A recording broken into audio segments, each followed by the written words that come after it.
Nick Fuentes isn't dangerous. Your laziness is. I was thinking, I've been watching a lot of Nick Fuentes' content lately, and not that I've ever really been super interested in what he's had to say, but I'm recognizing that his message has been resonating with a lot of people. And in fact, his message is, if you can look at things from an objective point of view, right? From an objective point of view about what he's talking about, take out the racism, take out all that other stuff, right? Whatever. Talking about the economy, talking about how President Trump has failed the American people, has particularly failed the people, has failed the people in MAGA that were supporting him, right? That were supporting him on particular issues, and watching how he sold out common American man, and particularly the common American white man. Right? Seeing and listening to that, I'm like, he's got some points. And I started thinking, I was like, we as black people, we get so offended about like, oh, well, that person's racist, this, that, and the third. Oh, this person is dangerous. Their ideas are dangerous. Ideas are only dangerous when you're able to market them.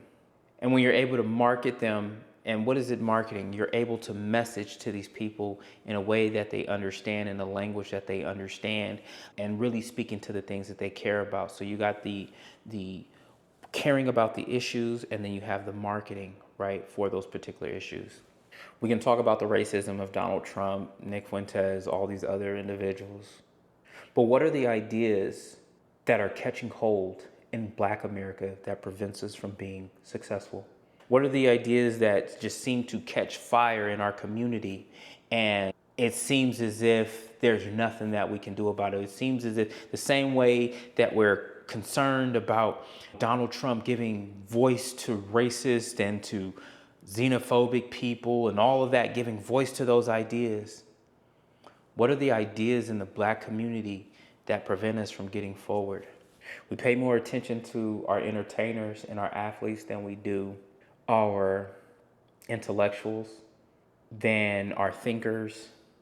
And then if you are going to be a quote unquote intellectual or a thinker, you're only accepted if you're speaking the common narrative. It's never a black person first agenda, a B1 agenda, as Dr. Boyce Watkins would say. There's never that agenda that gets pushed forward. It's always lumped in with this stupid idea of intersectionality. And intersectionality means that there are places where our interests align, where our interests intersect, but that does not mean that our interests are necessarily aligned all the time on all things. When I look at the leading voices, particularly in media here in the United States, when I look at the people who have either been given platforms, have created platforms, and then have been given even greater platforms, it's a lot of people who have criminal records. And nothing's wrong with people having criminal records and creating a lane of their own, but it just further perpetuates this thing of, when you looked at the music industry, it was a mixture of people cosplaying drug dealers, and then it was drug dealers who were cosplaying as rappers, and then people now trying to transition from a life of crime and drugs to now transitioning to music. And when I look at the podcast industry, it's a lot of people who are transitioning from a life of crime or things like that to becoming YouTubers and podcasters and becoming these influential voices. And I think, what is it about the Black intellectual ideas or voice that isn't hidden, right? For somebody like Mark Lamont Hill, he's been exposed to a much wider audience by being on the Joe Budden podcast. Dr. Mark Lamont Hill has been on CNN. He's currently a host on Al Jazeera, but a leading Black intellectual and Black thinker, but he did not necessarily get the kind of exposure that I think that he deserves until he got on the Joe podcast, right? So when I think about what goes on in our community and why we're in the state that we're in, is that we are so focused on education and not focused on business, not focused on politics, the things that actually move the needle. So what happens is we end up becoming the victim of economics and politics. And you cannot have politics without economics, And you cannot have economics without politics. Economics is about scarce resources. Politics is about controlling those scarce resources, how you control those scarce resources. What is the scarce resource in the Black community? Think about that. Is it the voices of, dare I say, alt-Black? You know, you got the alt-right. Dare I say that the alt-Black?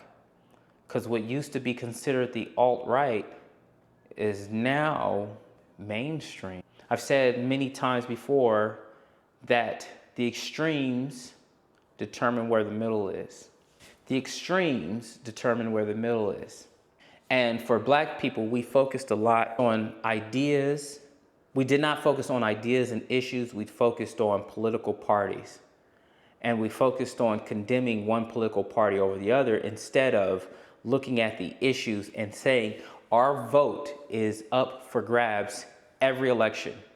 Every election, our vote is up for grabs. And these are the particular issues that we are most concerned about. Now, unfortunately, Black folks have not thought for themselves, and we've allowed other people to tell us what our issues should be. Oh, Black people, you should care about immigration.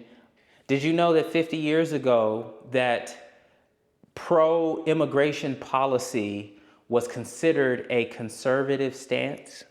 That the very conservatives of today that are fighting against immigration, 50 years ago, they were against it. You know, when also, well, 50, 60 years ago, do you want to know what happened? The same way that Lyndon B. Johnson said, if we pass the Civil Rights Act in 1964, we'll have these Negroes vote Democrat for the next 50, 60 years. And look what has occurred. The Democrats used to be the party of the working man, of the working person, at least within the last 20 to 30 years. And unfortunately, their policies right now have actually hurt and affected the working man in ways that we just couldn't foresee. Once again, Black people, we have given loyalty to parties instead of issues and ideas. Just look around. The ideas and issues that we've been focused on have not advanced our community. Why should we be concerned about what goes on in the transgender community? Why should we make that a core focus of our time and energy of LGBT issues? Why should we make abortion a core issue of our agenda? Why do I say that? When you look at LGBT, when you look at the LGBT community, I have nothing against gay people or any of that. I don't agree with the lifestyle.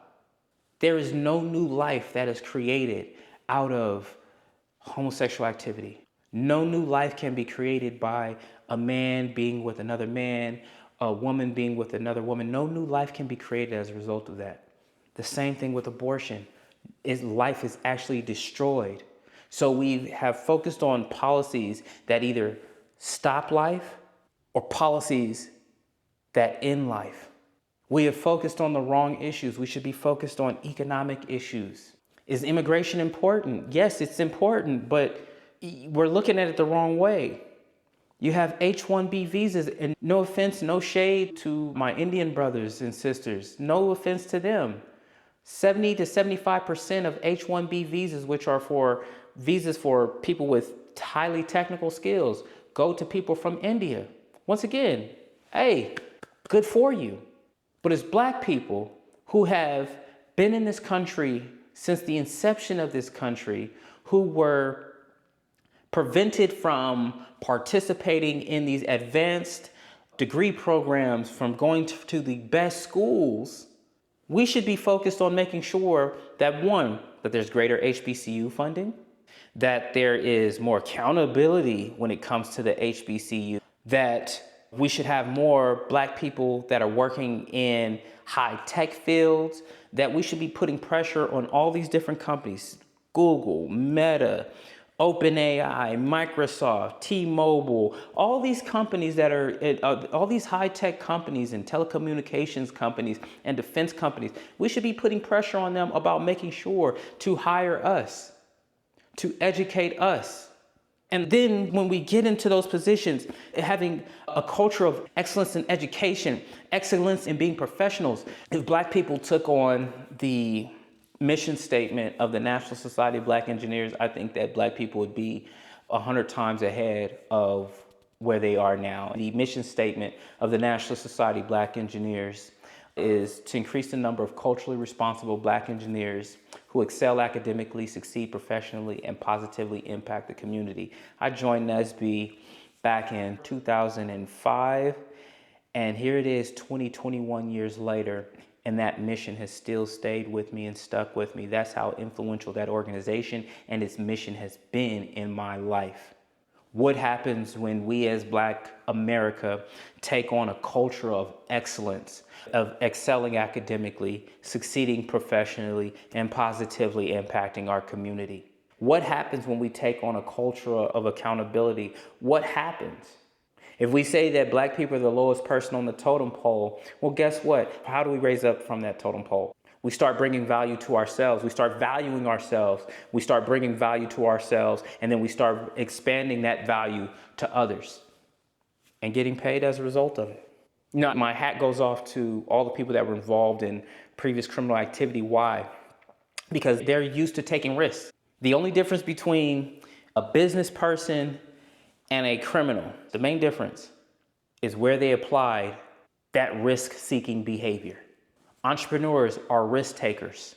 Criminals are risk takers. So why is it that we see many of these people who are involved in criminal activity, I won't say many, but the folks that have been successful, why is it that they become successful? It's because they're used to taking on risks. There is a bias for action that they have, and they become successful. Oftentimes that, they say necessity is the mother of all innovation. And if you don't have that many options, guess what? You got to be innovative.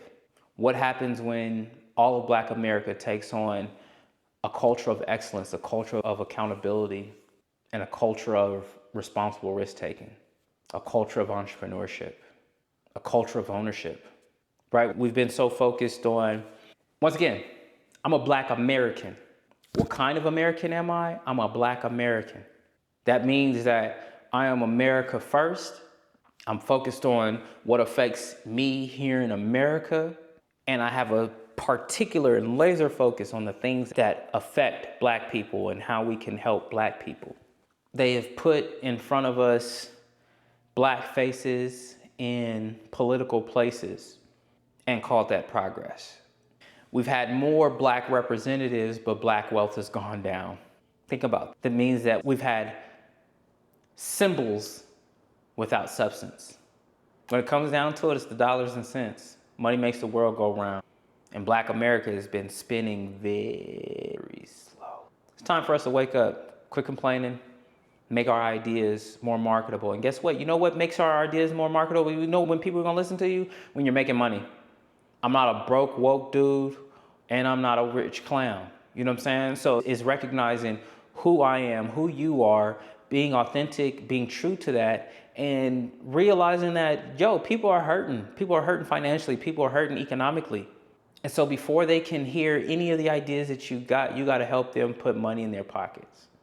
Show them how to put money in their pockets. And then on the flip side, Black America, we can show you where the water is, but we can't force you to drink it. Dr. Jamar Montgomery, don't get mad, get informed. Y'all take care.